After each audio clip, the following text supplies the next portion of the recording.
A doença celíaca é uma doença que é autoimune. O que é que acontece? É autoimune e surge em indivíduos que têm uma predisposição genética, portanto é algo que já está no nosso ADN.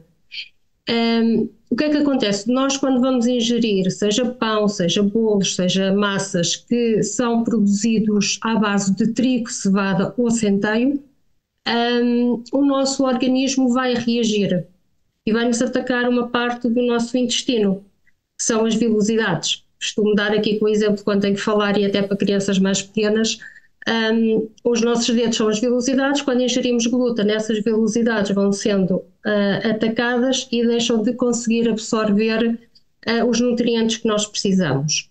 Portanto, isto é a doença celíaca em si. Ela ataca-nos uma parte do intestino onde nós absorvemos todos os nutrientes que nós necessitamos para viver. Como consequência, o que é que pode acontecer?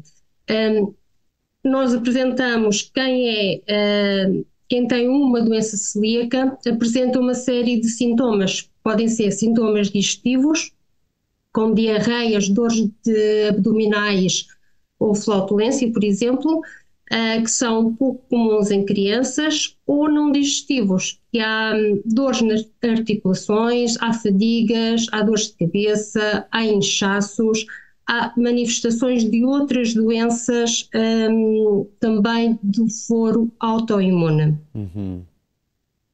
Agora me diz uma coisa, por exemplo, há diferença entre intolerância e alergia? Há alguma diferença, não? É assim, a alergia, como já foi aqui explicada, ela é uma reação do nosso organismo a determinado tipo de alimento. Na doença celíaca, não é comum dizer-se que a doença celíaca é uma alergia. Há a alergia ao trigo e há a doença celíaca em si, que tem uma origem imunológica, portanto é o nosso organismo que nos ataca, e depois ainda há uma outra situação que é a intolerância ao glúten não celíaca.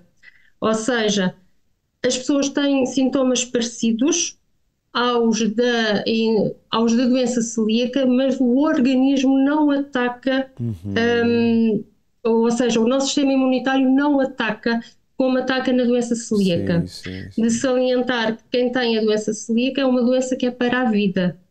É isso que eu ia perguntar. É uma doença... É para toda a vida. Sim. Clinicamente falando, não há cura. A doença celíaca não há cura porque é uma doença imunológica, ou seja, é o nosso organismo que reconhece na proteína que nós ingerimos, o glúten, um agressor.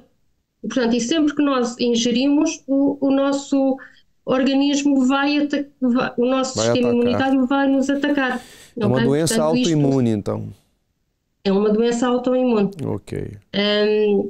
Isto é o melhor que eu consigo explicar do que é a doença celíaca. Como portadora, eu costumo dizer há três: há a alergia, há a doença celíaca e há a intolerância ao glúten não celíaca. Neste momento... Agora, Maria João, como é que você descobriu esse diagnóstico? Como é que você, por exemplo, como é que foi que você teve os sintomas? Foi no médico?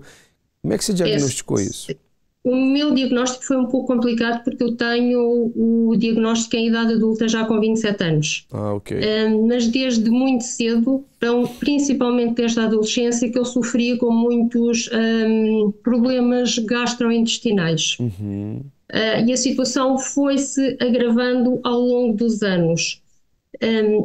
Eu consegui descobrir quando...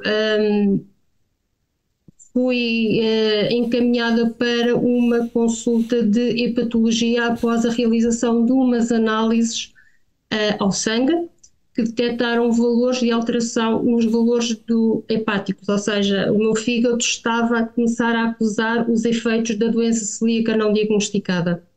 Portanto, foi através dessa consulta que me foram recomendados fazer uma série de exames. E para um diagnóstico de uma doença celíaca é necessário, além dos sintomas que a pessoa apresenta, é necessário fazer uma análise ao sangue, que começa por uma análise muito específica, que é a antitransglutaminase. De seguida, passou-se à fase seguinte do diagnóstico, que é a realização de uma endoscopia com biópsia ao duodeno. É através dessa biópsia que se comprova que, principalmente nos adultos, que o adulto é celíaco. No caso das crianças, em determinadas situações, neste momento, não é necessário fazer esse procedimento tão invasivo. E depois ainda há uma terceira hipótese, quando os sintomas são muito graves e os resultados das análises ou da endoscopia não são conclusivos, que é fazer o teste de ADN, que nos pode dizer ou indicar se a pessoa tem ou não tem a probabilidade de ser celíaca. Ok? Agora, isto foi o meu caso. Sim. Agora, Maria João, todo cuidado é pouco, então, em relação aos portadores dessa doença, né? E é necessário programas de conscientização. Você me parece que criou um desses programas. Fala um pouquinho sobre isso, para ajudar essas pessoas. Sim, eu trabalho na área financeira, mas eu apercebi-me que há pouca informação e pouco apoio aos celíacos quando eles são recém-diagnosticados. Eu trabalho essencialmente com mulheres que são celíacas, elas próprias e diagnosticadas em idade adulta, ou com mães de crianças, que eu também sou mãe de uma criança que foi diagnosticada aos 3 anos, portanto isto é uma doença também hereditária. Portanto, este programa apoia as mulheres a lidarem com os desafios que enfrentam no seu dia-a-dia.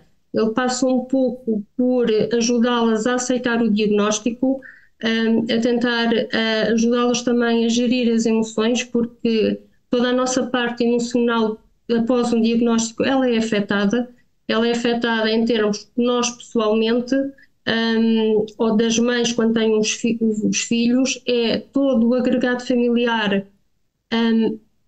vai ser afetado em termos emocionais, tem que se lidar com uma nova situação, é muitas vezes preciso mudar a alimentação, é preciso procurarmos informação muito concreta e verídica que nos possa ajudar, e depois temos que nos readaptar em todas as áreas da nossa vida. Não é só a alimentação que aqui está em causa, está os relacionamentos sociais. Eu, quando vou a uma festa de anos, ou o meu filho vai a uma festa de anos de uma criança, eu tenho que falar com os pais, eu tenho que perguntar o que é que vai ser a emenda, tenho que preparar um lanche especial para ele ir, para não o isolar, para o deixar conviver.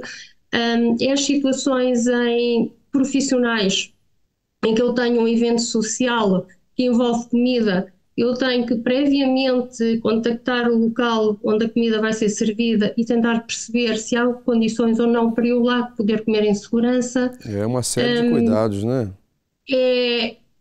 A nível íntimo, num casal em que o simples beijo pode trazer contaminação cruzada, é as pastas de dentes que podem ter glúten, é em termos religiosos, quem é católico, o comungar na igreja. Portanto, eu costumo dizer que isto é uma doença que afeta 360 graus da nossa vida. A partir do momento em que há um diagnóstico, toda a nossa vida muda e vai rodar em função dessa condição do elemento do agregado familiar que é celíaco.